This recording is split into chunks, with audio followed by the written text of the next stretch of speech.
Welcome back, everybody, to the final game in our series between Phoenix1 and Goldcoin United. And I hope everybody was equally as serenaded during Silver Scrapes as I was. I didn't do it. I'm not going to do it. I'm over it. You're over it. Everyone's over it. So much for pledging your loyalty. Let's see where your loyalty stands. But it's deciding game number 5 here. Potential reverse sweep territory now. Goldcoin United, we mentioned before, was 2-0 for P1 coming into game number 3. They'd taken most of the LCS teams to 5-game series in the last promotion tournament. They could just reverse sweep P1 here. I mean, yeah, and the way that they're doing it, too, is pretty convincing. Just because in game 1, it was like, oh, they're getting smashed, and then P1 makes a couple mistakes, and GCU's back in, and they should win, and crazy backdoor caused them to lose the game. There's an insane penta in game 2, and both times it did feel like GCU was in the driver's seat, that they were the team that was going to win the game if things kept on the current course, and then both times let it slip away from them. But on the flip side, P1, you know, if you're looking at how they won their games, it almost feels like a little fluky to you know, to set up those circumstances. It's not replicatable stuff.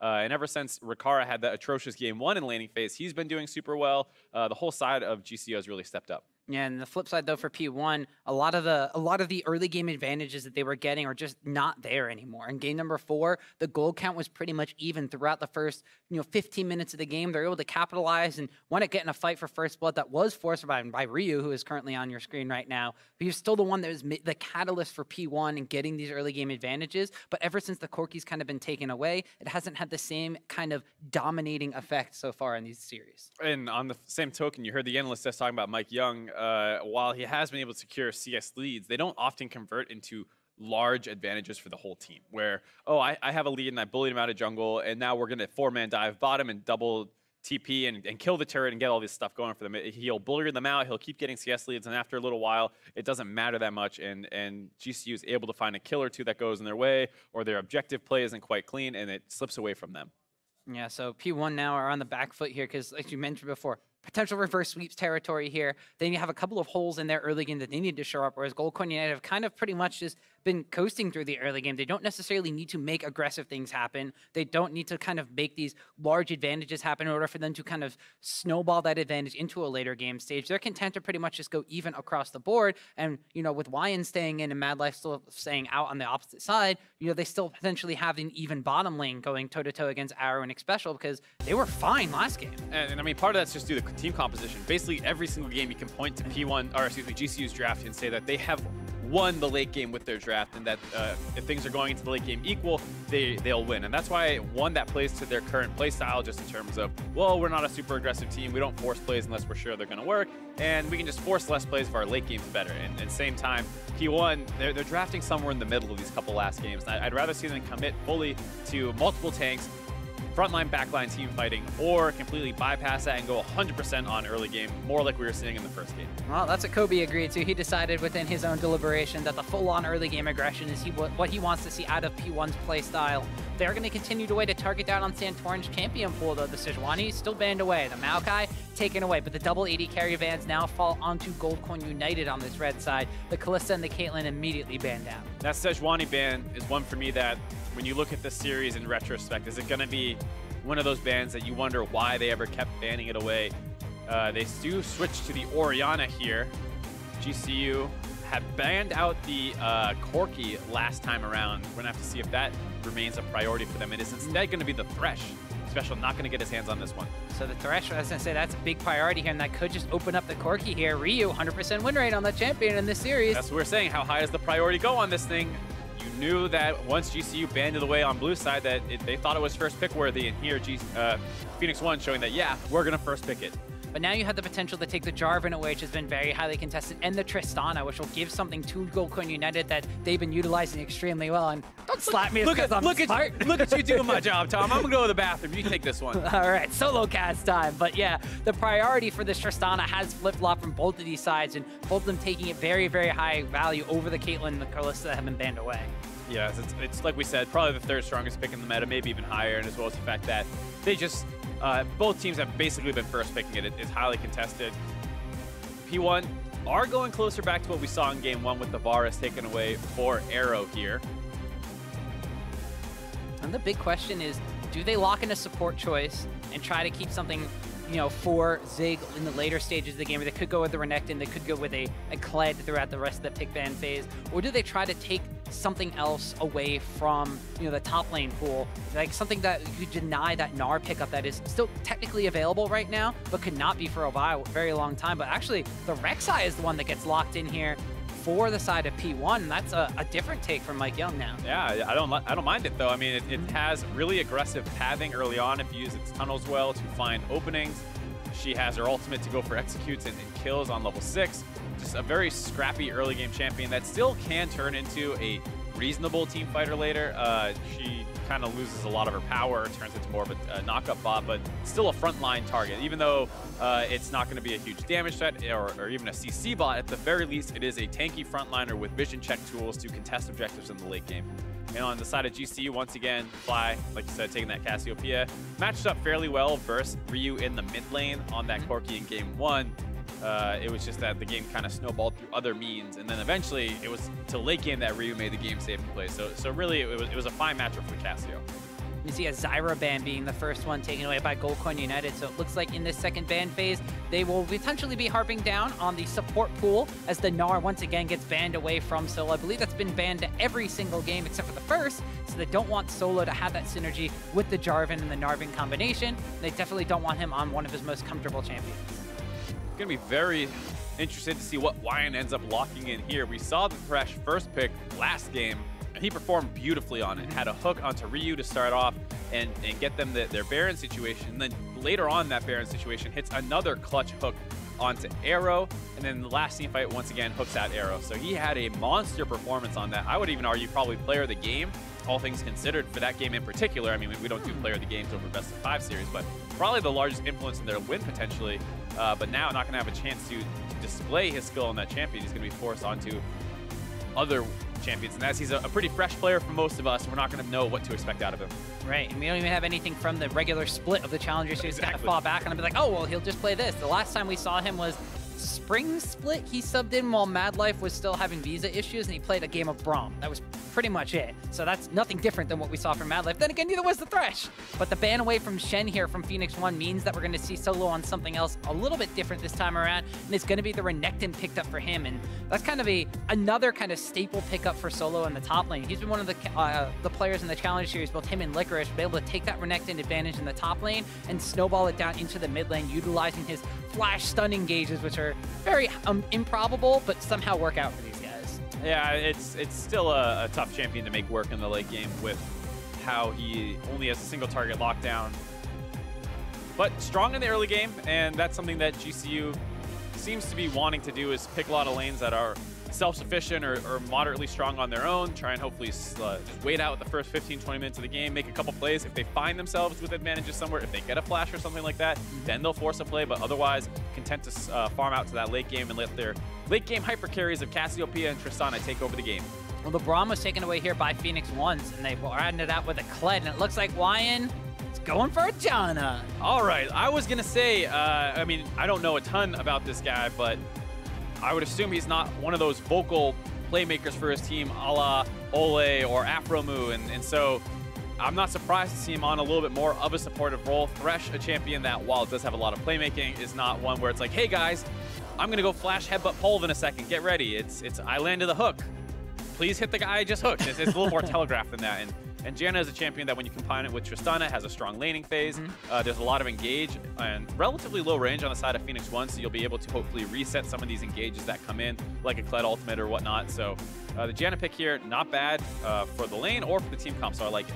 Yeah, so now we have a bit more protection for Rikara's later game hyper carry Tristana on the bottom side of the map, but also pairs up extremely well, letting the Cassiopeia stay alive in some very key situations. So GCU, a bit of a different look to their overall team composition, but they still potentially have a bit of team fight prowess in themselves. They have a early game advantage they could get out of their top lane jungle synergy with Renekton and Jarvan, whereas on the flip side for Phoenix1, a bit more of a cohesive composition for themselves with a very clear front line, somebody who could dive the back line, and their 2 carries to rain pain down from the backside. Yeah, Phoenix1 definitely indexed a little bit more into that team fight composition when we're talking about we want to see them either go full early game or full late game.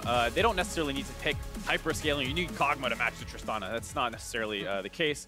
Varus is still a fine champion, and when you combine it with Ryu on the Corki, we will have 2 front-to-back team fighting team comps here. We saw game 5 on the screen. The winner of this game be feeling pretty happy as they move on to tomorrow's matchup. They will be playing in the winner's match, and they will have only one more best of 5 to win out on the promotion tournament, whereas the loser will have to go against the loser of the second stream's matchup from earlier today, and will be one best of 5 away from elimination of the promotion tournament. Welcome to Summoner's Very Rift. important game here for both these teams. Whyin stepping up huge last game. Already in a huge, high-pressure situation and performed very admirably. A lot of playmaking out of him. This time, not quite as many tools to do so on the Janna. Well, my big question now is, what is Whyinn's type of play style? Is he the Janna that matches what Xpecial did on Lulu and goes for the early Ardent Sensor? Granted, he has the exhaust and Rikara has the heal. That probably is a no. Or does he go for the early vision control and goes for the Sightstone and keeps Rikara alive? Just basically through keeping the lane safe and sound. We'll have to wait and see to that, as Phoenix1 already getting a little bit of early and aggressive vision control down, trying to figure out where Santorin's going to start. This time around, it looks like Santorin will be starting more on his red side of the map, maybe going for those Raptors. Whereas last game, both of those junglers started on their blue buffs, and we thought it was pretty odd. Yeah, I mean, not super odd, just a little surprising because I felt like I hadn't seen that in forever. The thing about Janna is you don't necessarily need to go for that kind of, not cheesy, but you know, off-meta support summoner choice. She, with her shield, it will find plenty of chances to get her Ardent Sensor off and really buff up that Tristana's attack speed. So doesn't quite need to rely on something like the heal to give her extra opportunities. Though it is something that is very powerful and I think should be seen a little bit more generally. I think the current summoner assignment is still fine as well.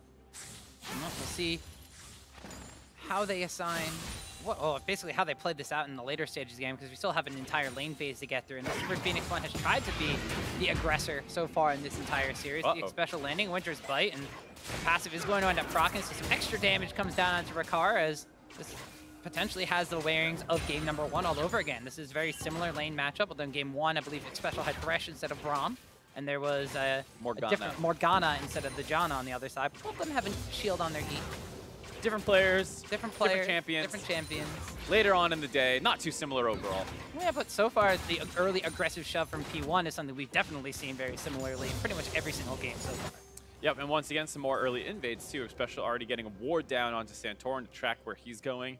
Relatively quiet early games out of Santorin, all things considered. There's been a couple times where he brute forced around bot lane, but we haven't seen any attention mid, any attention top side at all this series. Both teams completely focused on that bot side and on the side of P1. A lot of jungle invades as well. Game number 3, there wasn't a lot Santorin could do because MikeYeung was up in his face pretty much the to be entire fair time to with him. Jarvan. But game number 4 and the games before that, as you mentioned, Santorin was kind of keeping check on where MikeYeung was going to be. And game number 2, when MikeYeung played Elise, Santorin was the one that was a little bit more aggressive than him on the Jarvan pickup. And now he's on the Jarvan again this game, so we'll see if he's actually going to be able to match MikeYeung and the aggressive Rek'Sai potential coming out from him. As mid laners are going to be button heads, and junglers might be doing the same thing just right above them, as everybody so far taking some very aggressive early game trades, both on sides of GCU and P1. Once again, another Braum Q land. Xpecial and Arrow have done a good job of harassing Rikara and Whyin out pretty early on here. We see MikeYeung going to be unrelenting in his pressure of Santorin. Wards the Krugs, does not see them whatsoever, so he assumes that they're gone, even though Santorin's hiding behind the wall. Oh, now he sees them. He put a ward over the wall. So, mind games out of the jungle coming in, and interestingly enough, the top side of the map hasn't been something we've really seen either one of these teams really play around for any part of this series whatsoever. Both Solo and Zig have kind of quietly let themselves go throughout the lane phase and just grouped up later on. Yeah, I mean, the most action we see around the top side is whenever the bot laners get bored and decide to flip up there, usually after a dragon take or something like that. So not much action at all, and I'm surprised not to see someone try and go for a change-up.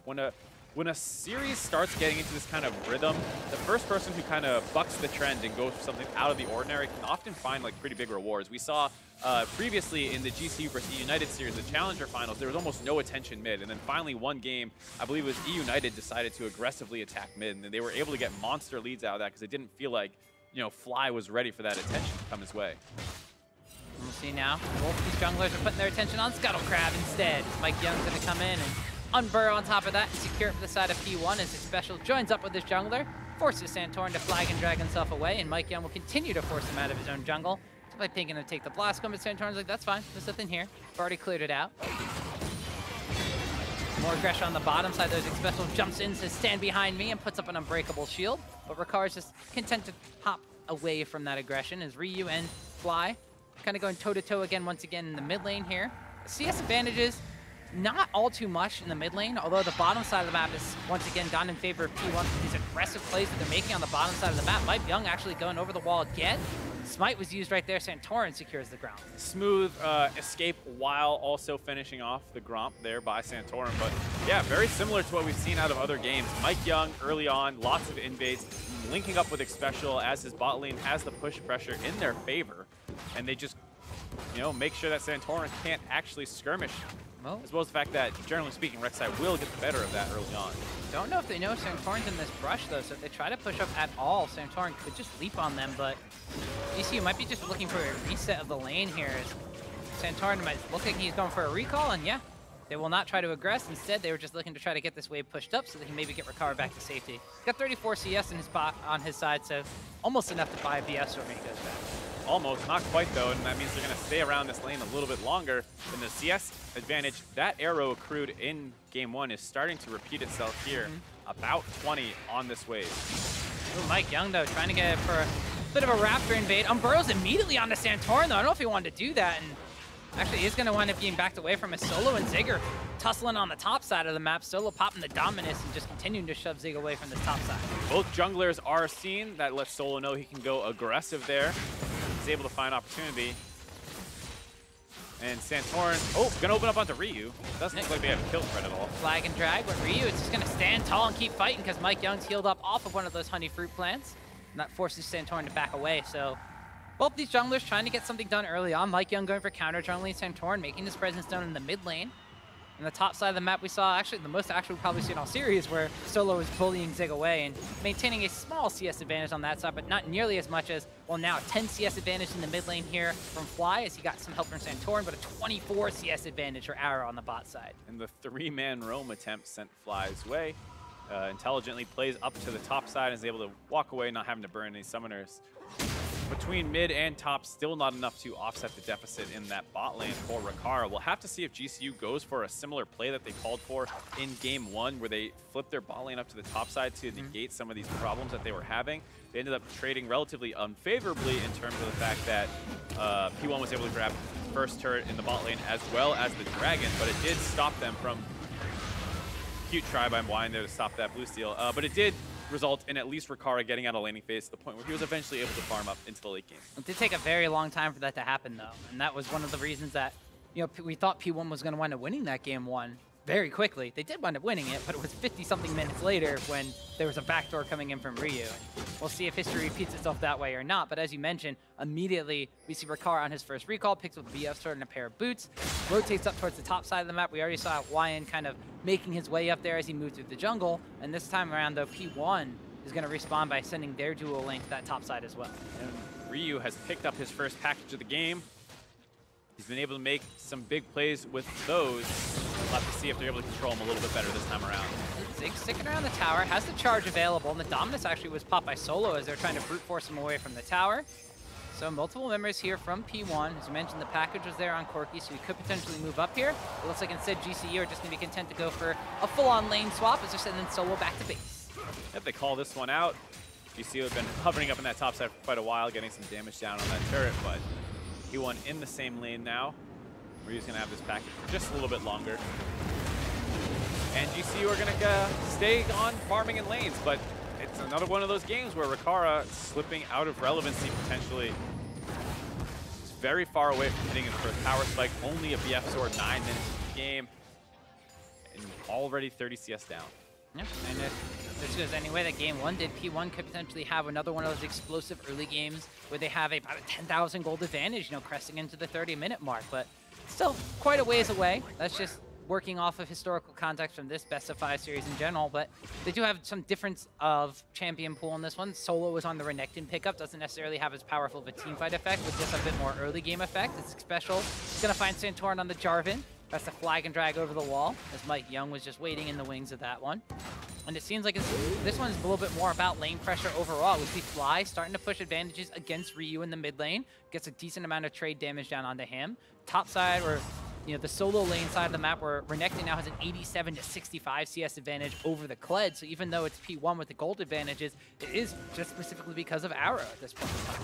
Yeah, exactly. Arrow up about 700 gold over Rikara right now. There are some other gold advantages on the side of GCU, but not enough to offset that. It only results in about a 200 gold advantage for P1. About 400, again, solo pretty much over the side of Zig, and then 100 compared to Fly and Ryu in the mid lane. MikeYeung and Santorin pretty much trading just about evenly in gold. We see a trade on the bottom side of the map going slightly in favor of Zig, as now a Chain of Corruption lands onto Rikara, maybe a little bit too far forward. The immediate Glacial Fissure afterwards is not going to be enough to lock him down and take him out. Santorin shows up, MikeYeung is here as well, and everybody's going to continue to try to pressure down on this top lane tower for P1. GCU does have all summoners available, as well as that Janna ultimate to dissuade any potential dive from coming in. P1 knows there's nothing more to be had up here, and they're going to back away from that turret. I like the attempt to force out a kill there. They were not quite able to find it, but they did force GCU to kind of... oh, GCU is going to stay, actually not going to recall quite yet. They're still low under that turret, and they have to be careful about a repeat dive because there is so much vision control up here for P1. You see that Santorin has basically been hovering up this top side of the map for the past couple minutes to make sure that no dive happens to his bot lane. At the same time, though, MikeYeung has kind of been shadowing him, and MikeYeung's going to be the first one that goes back as he shows up on the bottom side. There's a ward down there that Solo's put down, so immediately Santorin gets a little bit aggressive on the top side and forces away the dual lane from P1. Not a lot of damage has been dealt to that tower, just a couple of pot shots on there, though. And this is what you hate having to do as a jungler. Run into your lane, try lane, and try and get a push advantage. But as you can see, they have a hard time even getting that. They're just trying to get any sort of recall off to get Rikara out of here. Now we're getting a little bit more aggressive as they turn on the Whyin. He gets stunned up, and Corki now rotating up in the mid lane, lands the rockets down. The Phosphorus Bomb is there as well. Whyi's got the flash, and the heal gets burned from Rikara. So they do want to getting 2 summoner spells out as soon as, guess who? Ryu shows up from mid lane. Nice roam out of him. P1 had, like you said, backed away MikeYeung, but there was still a vulnerability up there on the top side. And Ryu's the one who's going to be able to exploit that. They finally get some summoners out of the bot lane. They finally force them completely out of the lane. And P1 is able to get some damage down onto this turret. They don't want to overstay around the top side and end up really far behind in tempo. So they're just going to take their chip damage and get out of there. And try and expand on these small incremental advantages they're getting. Right, they weren't able to really get a lot of damage down on the tower while they were kind of pushing back and forth. The Janna shield helping out with that a lot. They're able to just finally force them back and now take a chunk out of the tower, and they may go for a rinse and repeat of this one. They may also go for a bit of a lane swap going on, as GCU was the first ones to recall, and they have been trying to keep Rikara away from Varus for as long as possible. P1 going to recall and match this, and both these dual lanes once again going to match up to some on the bottom side of the map. But while all those dual lanes are now away from the top side, MikeYeung's going to start up on Rift Herald all by himself. This one could be going over to P1. Yeah, finally seeing the first objective taken here. While the Dragon was down the bot side, there was so much attention up top that no one tried to go down there and solo it or force it in any sort of way. As both bot lanes are flipping down to the bottom side here, GCU has been pinned up under their turrets for so long. There's no way they have any vision of that top river. MikeYeung's able to get that one away cleanly, but they hear the global cry, and that prompts GCU to go down to the bot lane. At the same time, though, Rift Herald gets used on the top side of the map, and there's nobody over there, so MikeYeung using that one pretty much all by himself, and Solo's going to be matching that one. This tower is still pretty healthy, so I don't think a Rift Herald charge is really going to knock it down, but they have Ryu rotating from the mid lane. So Goldcorn United did finally get that Mountain Dragon, but will they defend their tower? We'll have to see. That Rift Herald little punch on a minion, that's so funny every time I see it. Just when he clears one minion, instead of the big claw hook attack. Giant swipe. And yeah, he does this little punch at a minion. Well, That's at the turret. Little punches at a tower. Gets a little bit angry towards Solo, but he can't hit the champions, only hits the towers. But that Rift Herald doesn't take down the tower whatsoever. No, I think that was actually a pretty rushed usage there out of MikeYeung. I understand what he's thinking. Oh, they're all around bot lane. I just saw Renekton down there. I don't know if he's recalled yet or not. I'll just drop this in the top lane. Maybe I get first turret gold. But one, you're going to miss out on all the local gold, even if you do get first turret there. So that would have been a mistake. And then even then, you don't even get the turret. So you just dropped your Rift Herald for nothing, and the enemy team got a Mountain Dragon. The Goldcoin United technically have the advantage off of that objective trade. The gold counts are still pretty much dead even across the board, and since the Mountain Dragon is a persistent effect and the Rift Hill got you no gold, you say advantage for GCU. 15 minutes into this game, things just a couple hundred gold in P1's favor. The 142 CS to 96 CS of Arrow versus Rikara is all of that lead, but I mean, we already have some disadvantage on the top side of the map. Solo 141 compared to 106 of Zig. It's a very complicated way to look at that CS differences, because obviously when Tristana's really far behind and needs to get to her item to really power spike, you would say it's much worse for her to be that far behind. As hold on, Fly gets really aggressive in the mid lane, chunks out Ryu. You got a solo kill on him before, that was almost another one. Almost. At the same time, while it seems really bad to have Tristana at item advantage compared to a Kled, he will be very ineffective in these mid-game fights, which are probably going to start breaking out here pretty soon. And those are a point where your bruises in the top lane are often at their most powerful. So it's a complicated situation to say if Solo being 40 CS ahead is better or worse than Rikara being down 40 CS. It's kind of like a flip-flopping of interesting timing windows. Because GCU, you would think they have Cassiopeia, they have Tristana, they have the better late-game scaling composition. But when you have your Renekton as one of your advantages, you kind of want to utilize that as quickly as possible before the Renekton starts falling off, and then the late-game carries can kind of start picking back up. Whereas on the side of P1, like you mentioned, Varus, a lot more of an early game lane bully, has a lot more damage coming out from the poke, and can combine with the Corki when he has his Trinity Force power spike he's just picked up right now. So at this point in time, GCU's game plan is around Solo if they get into one of those engagements, whereas P1 is around Ryu and Arrow. The later the game goes, though, it's really going to be about like Ryu's poke and potentially Zig's engage to jump into a backline against the two late game carries from GCU. I think at this point, just any time a Corki hits Trinity Force power spike, you often want to avoid fighting it, especially when you have a Cassio and Tristana. So even though this game is very slow and they've fallen behind in CS deficits here on GCU's side, overall you're probably not too disappointed at it, because this game could go much worse if P1 had found some aggressive openings in the early game. This bottom lane tower, maybe the first of the game to fall, but 17 minutes in. It's been quite some time, but Santorin has showed up just to defend.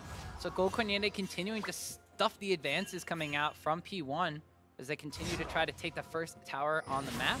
Zig, though, has pushed up to that top side, and we see Solo trying to wrap around through the mid lane, but Ryu's already dodged out on this one, so Zig pushing up on that top side could potentially get the first tower for himself, or P1 could be making big play on the bottom side. This might be the first real action we've seen in the game. Santorin throws out the flag, but there's no drag after to try to knock up Xpecial or Arrow. Instead, they're just taking damage on the tower. Ryu on the backside, landing a couple of rockets and trying to get the poke damage through, but P1 backs away. You thought there was potentially big action on the horizon, Tom. I'll stick to calling out champions. I remember when I was full of hope. And potential. Ooh, a flash away from Fly, though, does not want to get unburrowed upon by MikeYeung. So good, quick movement to the mid lane from the duo of the jungle mid, forces the flash and buys time for Arrow and Xpecial. They do get the first tower on the bottom side, and I believe Arrow got the solo goal for that too. It's now increasing his lead even more by 1,900 over Rikara. And this is one of those situations where P1 could find themselves in a very large gold lead very quickly here. They grab the bot turret, there's no dragon available for 130, and even then it's just a cloud dragon. So if you decide to flip your bot lane up to the top side to secure your second turret of the game, you could end up at a 3,000 gold advantage in the next minute and a half here as you head into the post 20-minute mark. Yep, you see Ryu taking pot shots at this mid lane. Looks like the rest of P1 might be rotating over there as Zig has been throwing away on the top tower, and a flash from Burrow on the fly. The petrifying gaze locks down to Ryu, but he's able to just flash away from the cataclysm that was locked in by Santorin. Solo joining the fray. The Renekton's huge. Look at all those low health bars on the side of P1. The Janna tornado comes out to knock them all back, but in comes Kled. The charge is there to dissuade GCU from chasing down. Solo almost picked himself up a triple kill in one fell swoop. A nice dive out of P1 to get the first blood into Fly, but it became very precarious when that Renekton joined. Like you said, able to get a lot of AoE damage off. Arrow was in a very funny position behind the turret by himself, has to flash through to get to his team, but is just barely able to survive because Rikara was not involved in that fight at all. Multiple low health members. If Rikara could have gotten any damage, and they probably are able to finish off Arrow, but after they push in that bot side, that's why having pressure is so important in this game, because you know, Rikara's stuck in the bot lane farming that wave that he doesn't want to lose that guaranteed gold on, and P1's able to force play during that window. So they're able to pick up the first blood kill, the first tower gold, and now Zig on this top side is threatening to take a second tower kill of their own. Arrow has gone back, has the Blade of the Rune King, had that in the last fight. Also goes for a very fast executioner's calling though, so that makes me kind of wonder if he's going to be content matching up against Fly at this point in time, because the Cassiopeia does have that innate sustain in her kit when she hits a poison target. Oh, we'll have to see. I mean, last time that these two teams played off with Arrow on Varus and Fly on Cassiopeia in game 1, he kept getting abused around the mid lane when they went for a potential 1-3-1 lane setup. Maybe that Executioner's Calling is all he needs to kind of be strong enough in that matchup, but they had a much larger gold lead at that point in the game. He also went for a QSS as his second item in that game, if I recall correctly, so he cut into his damage. And this point, not maximizing it, but not harming it so much either. But it looks like the Cassiopeia now is moving up to the top side, and they're threatening to try to take this tower that Zig is now forced to defend, whereas the rest of P1, well, at least Arrow, was pushed up in that mid lane, and Ryu continued to do Ryu things on the bottom side of the map, threatening to take an inner tower on the bottom side. Yeah, like we were saying before, the Corki much happier in a long lane than a Cassiopeia. Maybe that's why the Cassio's in the top side, because the turret's still up there. But either way, the big problem is Arrow still has so much pressure on Rikara, constantly getting shoved in, slowly chipping away at these turrets.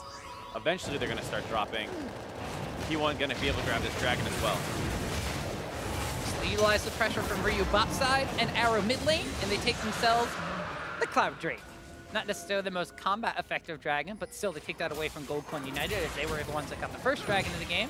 And now 4 members strong are pushing up in this mid lane again. They have Solo on the bottom side, Cassiopeia's way on the top side, and actually none of them have their teleport available.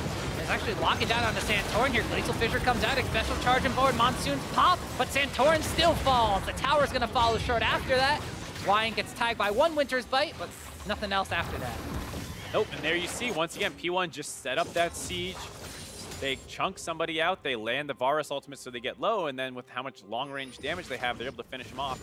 They're able to grab the turret. They also buy space for Zig up on the top side to finish off their 3rd outer turret of the game, as Fly had rotated down to potentially try and get involved in that fight. Yeah, like you said, P1 could find themselves the recipients of a giant influx of gold, and now here it is, 4,000 gold advantage at the 22-minute mark. It's going to be able to help finish off some very key items. Now a Tiamat has been picked up for the side of Zig, so he can go into the split push against Renekton and come out ahead in the wave-shoving game. Static Shiv has been completely purchased out here by Arrow on the Varus, so it has a lot of wave clear potential, and Corki has his own as well, so there's a lot of wave clear coming out from P1. The Corki's ahead in his matchup, is ahead pretty much at this state in the game, and can continue to split push down. The Renekton has to match him, which means that now the Kled is going to be able to go toe-to-toe against the Cassiopeia. And this is a team comp out of P1, like we were saying, that has gone much more into the team fight style of gameplay, and that was something that was a problem in game 1. Was yes, they built a really big lead with how strong their comp was in the early game, but then as soon as they started making mistakes, their comp completely falls apart. This time around, with this 5,000 gold lead they nearly have 22 minutes into the game, it is much more of a secure lead, because even if you make a mistake and GCU grabs a couple thousand gold back, you're still in a relatively strong position. We see Rio on the top side of this little jungle invade with a package available for Corki.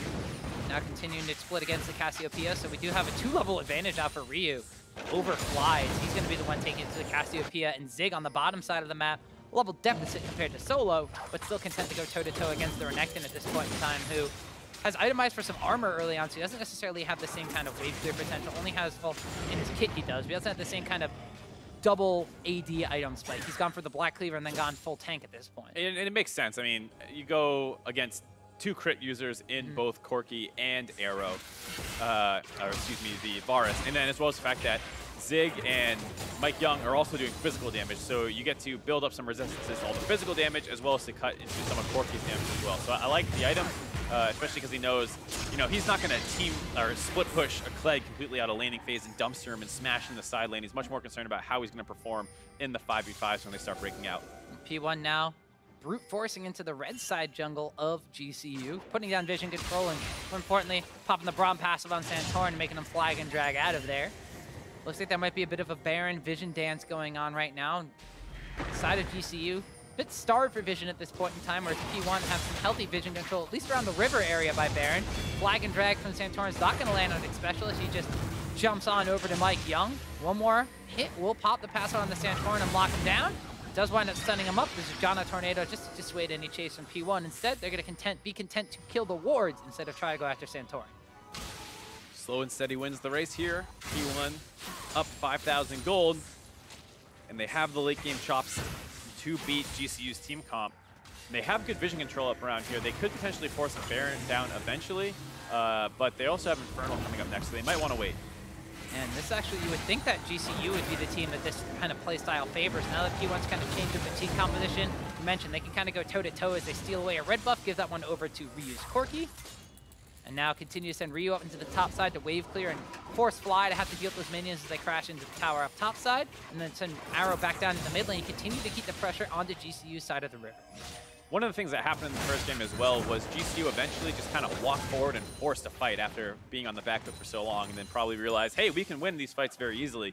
This time around, the opportunities GCU needs to look for, we often criticize them for being too passive and not finding the right one, just force anything. Well, in this game, you really do need to find the right opportunity, because if you engage onto Arrow and he flashes out, and then you're getting CC'd by a Braum and a Kled and a Rek'Sai, you get punished a lot harder than if you flub and engage versus an Italy or something and they have no real lockdown CC. So they do need to be careful in how they approach these situations, but they will eventually need to pull the trigger on something, because sooner or later, P1, you're going to have to stop seeding objectives. You can't give up your entire base and another Baron and things like that. You also don't have the Gnar ultimate coming out from GCU this game. Instead, it's Renekton. We can very much eviscerate one single target, but you can't lock down an entire team against a Cataclysm wall, very similarly to the way that they did in game number 1. You have the Janna Monsoon to kind of reposition the team fight. That's more survivability rather than murdering the enemy team. Yeah, Janna, not the most murderous of supports in the league. It depends. I've seen some very bloodthirsty Jannas, but this one, going for the Ardent Sensor build. So Rikara, despite him being very far behind, has his 2 items right now. Static Shiv in addition to Infinity Edge, has the Ardent Sensor to help sustain him through team fights. Zig almost takes down that inner tower that we saw Ryu's Corki working on just about 5 or so minutes ago. So the teleports are now down on the bottom side of the map. Everybody else is on the top side of the map. Once again, fighting for vision control around the Baron Pit area. Yeah, Solo made its way over there to lend an extra body to GCU as they try and get some vision down on the Baron. But as a result, that gave Zig some alone time down the bot lane to work that turret pretty low. Going to be able to grab that next time he gets a push out. But Infernal Dragon's coming up. We'll have to see how the teams approach this, because P1 obviously wanted for the team fight. GCU going to force get the flash out of Arrow right away. That's actually pretty big if there's another fight here in front of the Infernal Dragon. Yeah, so that's going to be no summoner spell there for Arrow. They do end up burning the Ghost from Fly, but he still has his flash available as well as his Petrifying Gaze. Immediate start on the Infernal Dragon, though, by P1. GCU, though, they might be rotating up towards the Baron, but this is going down pretty quick. And P1, they've only had 2 members on the Infernal Dragon, so they're still going to be content to try to stop them from doing this Baron whatsoever. Solo was looking for a little slice and dice engage over the wall, but GCU, they get this one up. They can't really do anything in response. I'm very surprised GCU went for that play. If you go for that Baron, you're basically telegraphing you're going for that Baron. You may as well leave those wards up if you want to go for that play and just brute force it down. You have the Tristana, you have the Cassiopeia, you have a Mountain Dragon. If you want to go for that because you think the Rek'Sai is down on Dragon, excuse me, then just force it and try and go for the Smite. As a result, they clear out 2 wards in trade for Infernal Dragon. I'd rather see them either take the fight or take the force. Instead, they took neither. P1 is the ones that actually start forcing that Baron, but as soon as the Jarvan Demacian standard lands, they decide to back away as Zig is continuing to pressure down on this inner tier 2 tower on the bottom side of the map. It's a little bit of extra damage on it, but then has to back away as now Solo level 16 has level 3 Dominus, still only level 2 charge for Kled on Zig. The level 16 Renekton power spike. I mean, it's not necessarily a power spike, but at this point in time, he still has advantages over the Kled pickup that, you know, he had from the earlier stages of the game. It's continuing to force him away. It's not like the Kled can duel him straight up 1v1 right now. No, but at the same time, he doesn't need to, because the 4-man core of P1 is doing a great job of smothering out GCU, and they've built up a 6,500 gold lead here.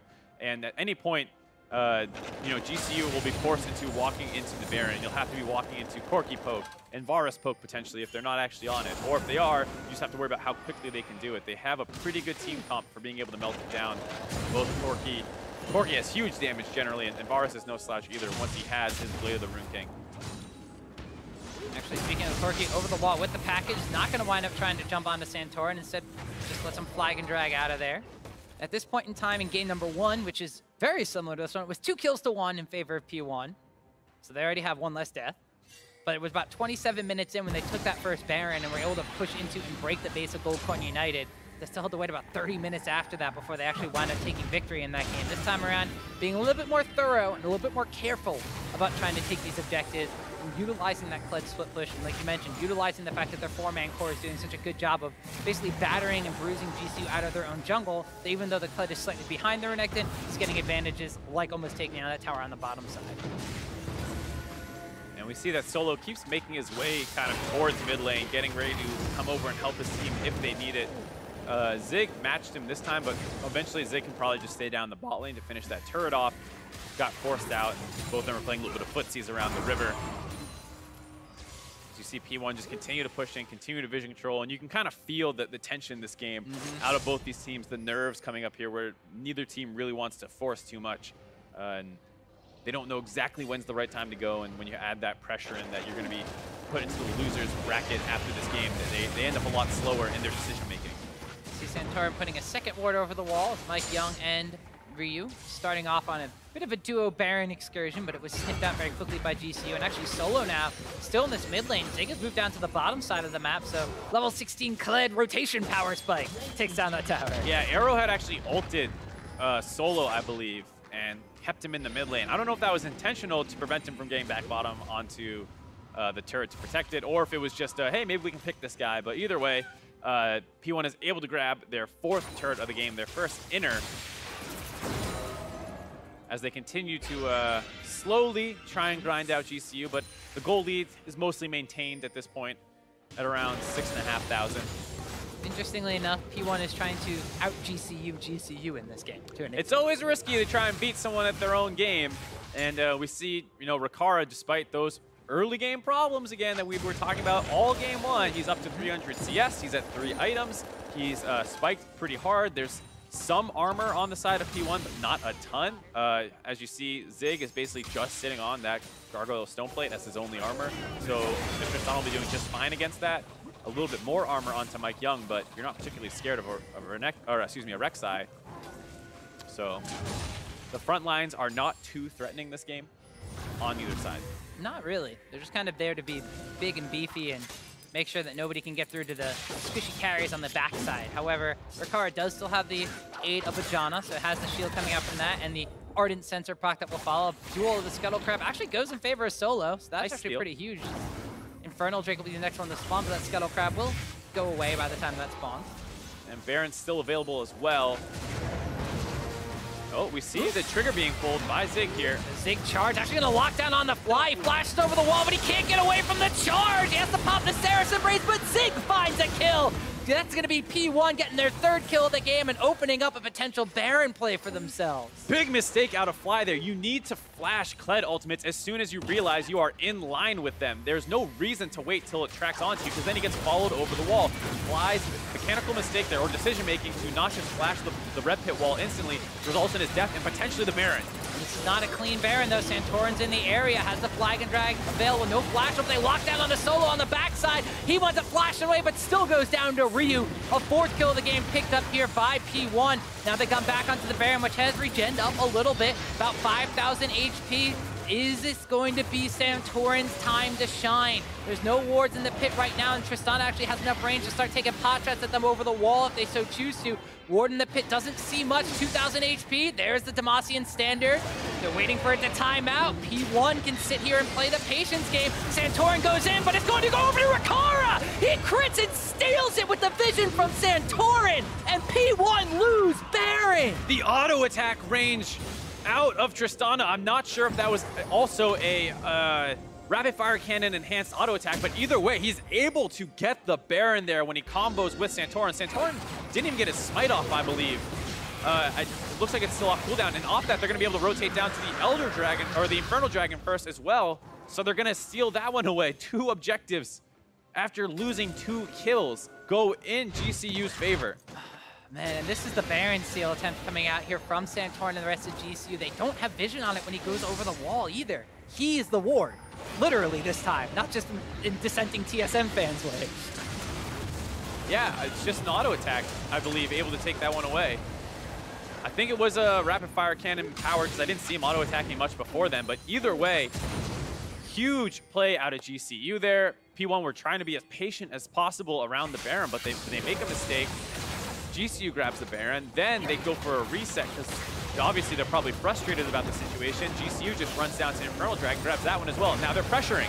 Well, there's a charge coming in from Kled. You said you can't out GCU, but this time they're trying to P1 it up, and they're locking down on the Solo. Glacial Fissure rips across the entire GCU team.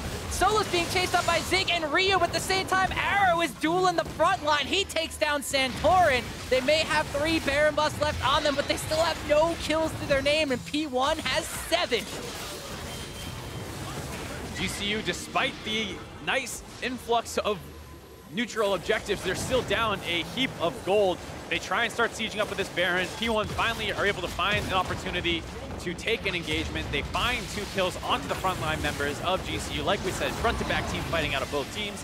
P1 win with that gold advantage, and now they're going to keep pushing, trying to grab their first inhibitor turret.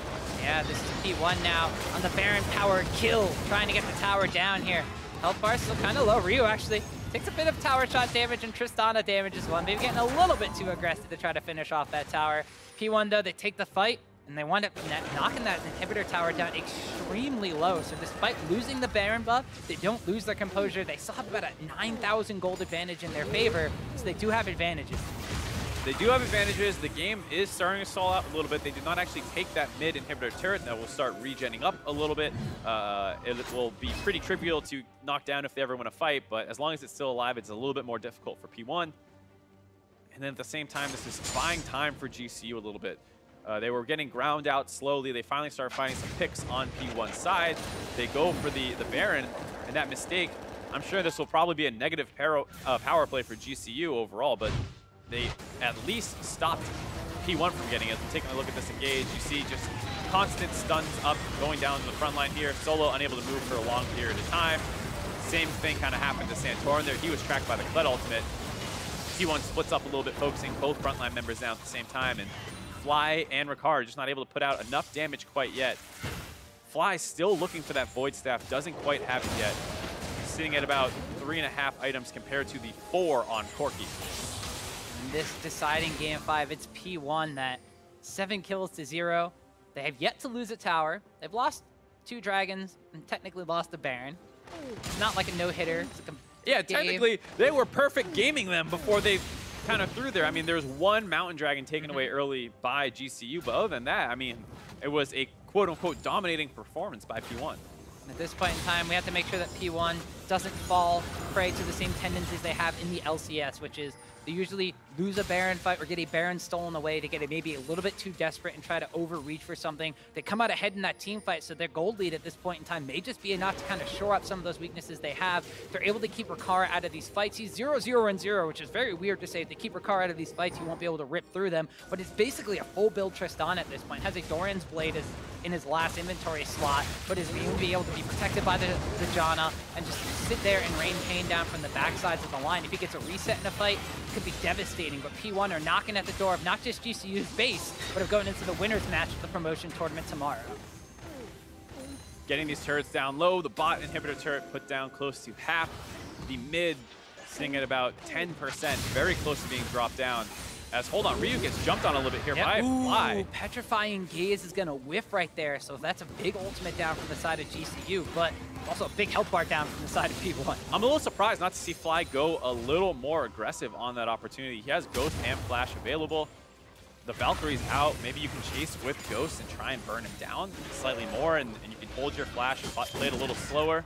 Either way, it was a good chunk out, kind of forced them back out of that pushing position that P1 was in. Zig did move up to the top lane, built up a big wave up there, and he's going to try and force that turret down. And while people move up to that turret, P1 returns to the mid lane to force. Chain of Corruption was forced out, and Rikara just jumped away, but now P1 are able to take down that tower. And as you mentioned, Mike, a slightly negative Baron power play for GCU, minus 657, is now P1. And the Baron power play is over, so it's no longer a Baron power kill, but still just killing all the rest of the towers on the map. Now 7-0, matching their kill score. Yeah. Symmetry. That was actually some really nice play out of P1 there.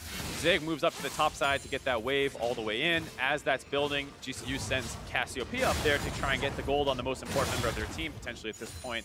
And during that time, P1 recognizes that and brute forces down mid, Xpecial just runs forward. No creep wave to finish off that turret. GCU overreacts, trying to stop that. Top wave's vacated. Zig goes up there and finishes that turret off. So a really nice play to get those 2 turrets. In the meantime, though, it has bought enough time, and more importantly, gold for Cassiopeia to finish the Void Staff. So almost full build Cassiopeia has one blasting one left in her inventory, and enough room for some control ward. Oh no, Tom, that's about 5,000 more gold that Cassiopeia can pick up in damage. That's true. She gets that 6 item slot. First tower of the game has fallen in GCU's favor, however. So that will Finally. be a little bit more gold going into the pockets of GCU, mainly Fly. In this instance, we were talking about him.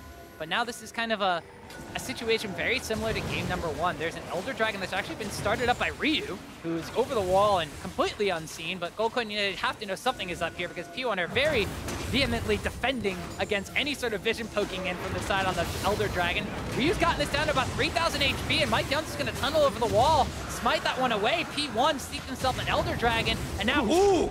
Corki Big One Rocket deals a ton of damage and applies the Elder Dragon burn, and GCU just have to turn tail and run. P1 turning up the heat with these map plays right now. They get those 2 turrets, and then very impressively kind of posture more around mid lane and vision control with 4 while Ryu works already on that Baron. Now they're going to pull the trigger on and engage. The Kled charge lands on the solo. He pops his dominant. Bear trap on a rope is not going to pull him back in. Instead, they try to go into Santorin. He gets chunked out, but Fly's been chunked out as well. Arrow is going to be the one that gets the kill credit for the inhibitor, and P1 charge into the base of GCU. Really nice plays out of Ryu. He's the one who's sneaking that Elder Dragon away. MikeYeung comes over for the smite. Zig speeds his whole team up to charge down onto that inhibitor. Ryu chunks out Fly to the point where they can't contest it at all. Now they're transitioning to a Baron. GCU is nowhere nearby. This is going to be another free objective for P1. P1 get themselves a Baron, have the Elder Dragon ticking on them. 7 kills, 7 towers, and an inhibitor dead in the mid lane. Things looking really good for them. Special Glacial Fissures, but he's kind of all by himself. Does wind up eventually finding Arrow and MikeYeung, but Ryu's picked up his package, gone down the bot side. Zig is now up in the mid lane, so once again, the 1-3-1 split is now a 3-1-1 split, but P1 may have a different kind of team composition where it's still falling back to what they do best. P1 setting up to end this game. 1 inhibitor already down. They have the Baron. Elder Dragon will time out relatively soon. About 2/3 of the way done with that one. And the turrets are still kind of low, I believe, from the chip damage that they were throwing in on that bot side.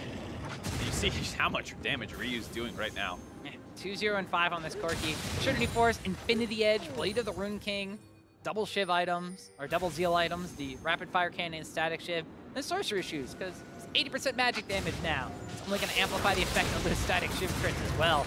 You can see that tower, like you mentioned, Mark, took a bit of punishment from before. It's about half HP. Now, way far below that is the poke, the prod, and the projectiles coming out from Phoenix1. Just about taking this one down with some help from their Baron buffed up cannon minion friend. They're going to wind up taking down the inhibitor tower on the bottom side, as well as this inhibitor. Just GCU can't pull the trigger. They don't want to fight into the dragon. They don't want to fight into P1. They need to go at some point, though. They're going to lose their whole base. If they don't go here, they're going to lose triple inhibitors. And this is the kind of thing that GCU struggles at, just deciding to go, finding an opportunity. Elder Dragon burn has just fallen off, though, and the Santorin and Solar are going to try to fight this, and it could be the last fight of the game. A good lock up the Cataclysm. The Bash Bros are in the front line. The Monsoon for Janna is keeping them alive on the back. Flying Rikara on the opposite side, though, as Ryu picks up the first kill of the fight. Landed rockets on the back line. Now Solo has to turn tail and run. Rikara has to leap out, and this is Phoenix1 crushing through Gold Coin United in a Game 5. P1 will come out on top, 11 kills to 0, and they will win the series 3-2. Phase 1 is complete for Phoenix1. They're going to move on to the winners match tomorrow to take on the winner of the other streams series. And you see the relief on P1's faces. A very scary series, almost getting reverse swept. But GCU comes up short in Game 5. Phoenix1 closed the door on what could potentially have been a reverse sweep in Gold Coin United, and they do it in a very impressive fashion. It took quite a while for them to actually find the fights to end the game, but 11 kills to 0. They gave up 1 tower compared to completely taking all 11 from the side of Gold Coin United. And more importantly, they showed that games 1 and 2, they had a very cohesive play style that they were playing with. Game 4 and 3 and 4, they went away from it. It didn't work out as well, but in Game 5, they adjusted ever so slightly and showed that they could play the game that GCU was trying to play. I think that's the big thing, just for Phoenix1, the small adaptations made in the draft. GCU, while they were always getting better late-game team comps, oftentimes they were losing matchups, and they fell behind multiple times. A couple times they came back and were able to win, but this time around, Phoenix1 made sure that not only do they still have these strong lane matchups, but they drafted a little bit better front line to protect their carries when they get these leads. And so Phoenix1's able to kind of close this game out. Still, like you said, a little gun shy at points, but once they made that first mistake around Baron, I think that was actually good for them in the sense that it freed their mentality up, because there's probably so much pressure of, oh, we got to do this right, we can't risk Baron, we can't possibly lose Baron.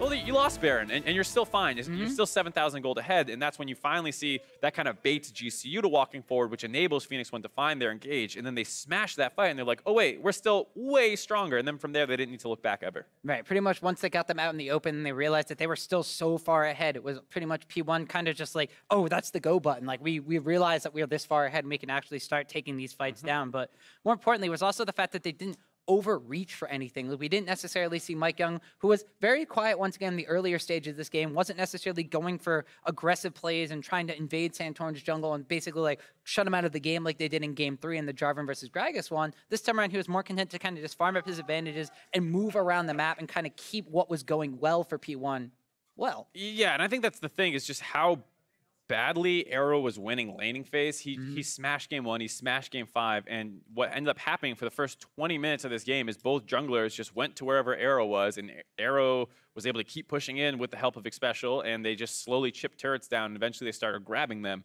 and it limited what Santorin could do. It might have limited a little bit about what MikeYeung wanted to do as well, but at the very least, it was still helping his team out, and they were able to grab a couple of objectives off of it. And it worked a lot better when he was on the Rek'Sai pick, because all he kind of had to do was threaten the fact that he could, tunnel in and then burrow on somebody, and the fact that Arrow was that far ahead meant that they could pick up a kill. We even saw Ryu joining the fray on the bottom side of the map, forcing them away from that tower. Then he and MikeYeung went to the mid lane. The rest of GC was like, oh no, we need to defend Fly. He lost his flash. They lost the bottom tower off of the fact because, oh wait, you still have this very, very fed Varus. Yeah, that's the thing, is that the carries were very strong. We were talking about, which one would you rather be a little bit here if you're Phoenix1 or GCU? Would you rather have a stronger Renekton or a stronger Varus? And I think as you see, as the game goes longer and longer and longer, the Renekton's advantages become negligible at that point, because they're just going to bump into two front lines, and it's much better to have a back line that can melt faster. So even though, the backline should be better by champions for GCU, they were further behind in gold and could not match what the Corki was putting out.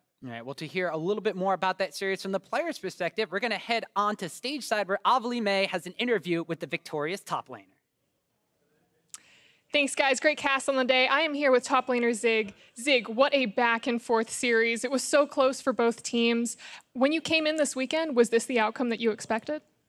Honestly, practice has been going pretty up and down lately, so I didn't really know what to expect coming into the match, but yeah, it was really hard fought, and it was super, super close in the end, and we almost got reverse swept, which would have felt really, really bad. But yeah, I didn't really know what to expect coming in today, and I'm really glad that we pulled out the win. Well, you fought it off. You guys won 2 in the beginning, and then you lost 2, and then you pulled it out. What goes through your team's heads coming back from a loss and trying to pull out that win? Honestly, morale was pretty weakened, I guess, but you just have to play it out. I mean, we can't just go home like 2-2 or something like that. So yeah, we try to focus extra hard for the last game, and we just pulled it through. I mean, we didn't really do anything special, but the thought of getting reverse swept was definitely on our minds. So. Well, you're not done with this weekend yet. Tomorrow you play Team Liquid. Do you have any thoughts on that matchup? Actually, I didn't see how that went yet. So I guess when we go home, we'll have to watch their games. And I think we're 0-4 with them over the season. So we're gonna try to prepare our hardest and do everything we can and give it our all tomorrow. Sorry about that. I should have spoiler alerted that, but congratulations on the win. I wish you the best of luck tomorrow. And to break down those games, we're gonna go shoot it over to our analyst desk. Thank you very much, Avali, and it does look like Phoenix1 gonna get to go home and have dinner after pulling out the series. What kind of dinner? Get to eat. Real question. Chicken dinner, whatever. Zig and the team were able to pull it out. They didn't want to leave after 2-2, and they find themselves a win.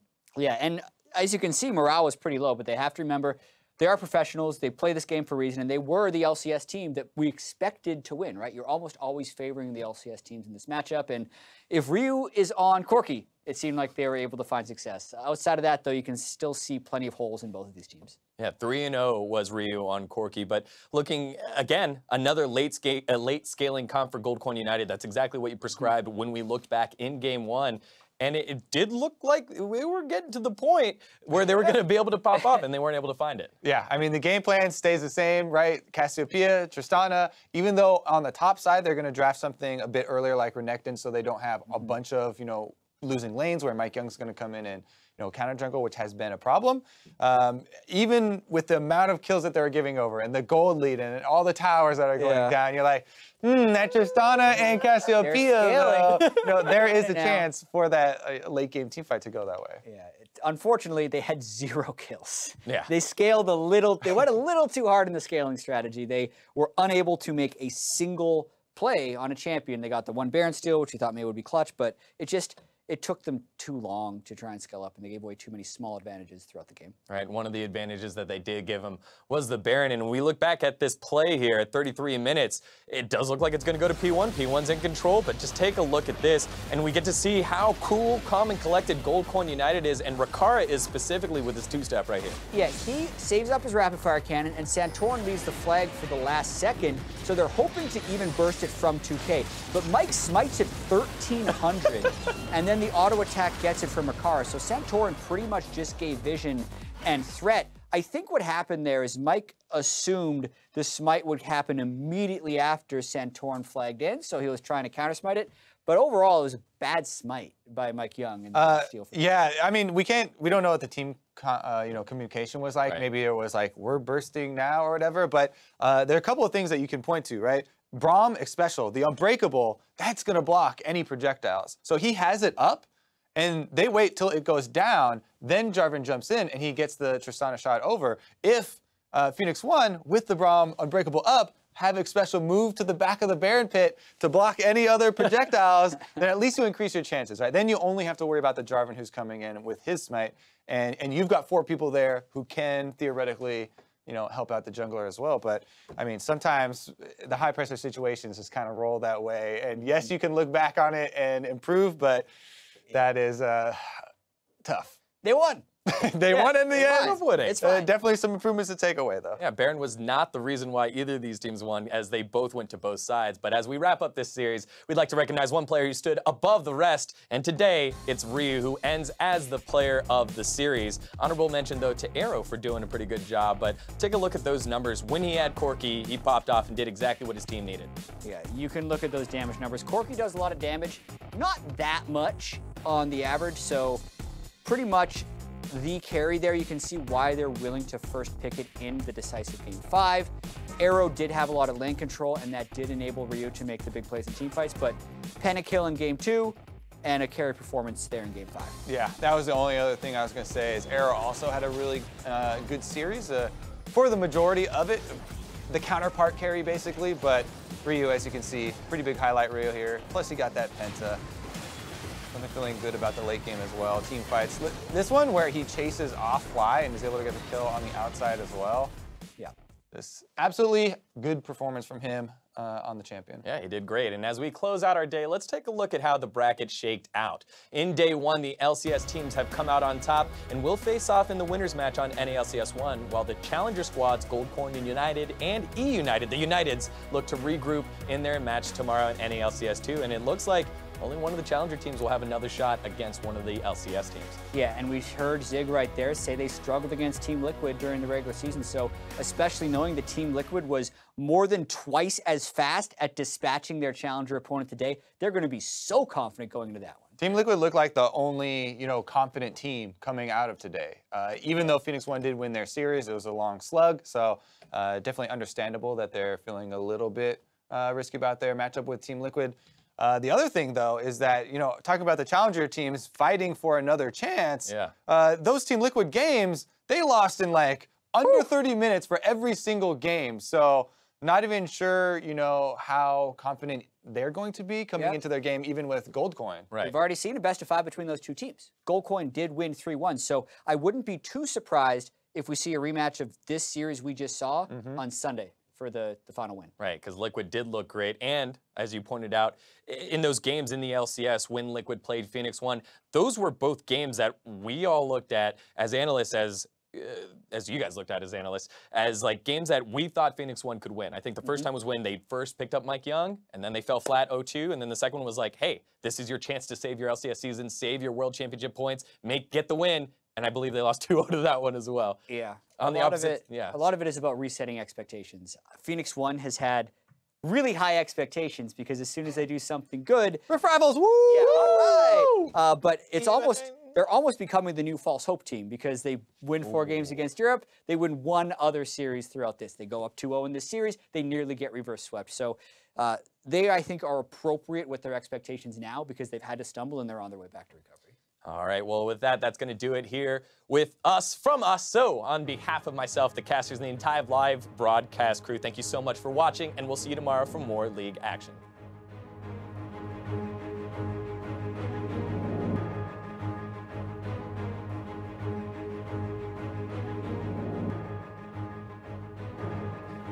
Welcome to the final tournament in the history of North American League Championship Series when it comes to promotion. Hi everyone, I'm Daniel Degon Gonzalez, and aiding me in this analyst desk coup are Joshua Jat Leesman and Sam Kobe Hartman Kensler. Gentlemen, welcome to the new world. FLICKR goes through the magical journey, finds the taunt now onto Matt, who gets himself into a lot of trouble. Gonna be taken down here. First blood over to Deathly. Sorry, depend. Nice. Jarvan. Nice. I got them both. I'm gonna W Jarvan. I'm taking tower. Severin off I'm off tower. I can tank. You can stop me. I can't TP. Dandy goes in for Piglet, but he can't do anything. Special Tristana delivery comes in. It's a 4-for-1. United now having to deal with a lot of damage coming their way. Definitely nearly going to be taken down. GBM drops yet again. It's a 3-0 for Team Liquid over United. The cleanse coming out from Fly. He tries to flash, but he goes down. First blood over to MikeYeung. This has turned into a base race. We didn't even see Ryu going down somehow, some way. P1. Chris, keep going. I have all these two seconds. Hey, Ori. Ryu, can you do it? You got an ardent sensor on you. Pentakill for Ryu. Resets and leaps onto Xpecial. A triple kill now for Tristana. They're chasing down onto Ryu. The hook is there. Pentakill for Fly. Phoenix1 crushing through Gold Coin United in a Game 5. P1 will come out on top. 11 kills to 0.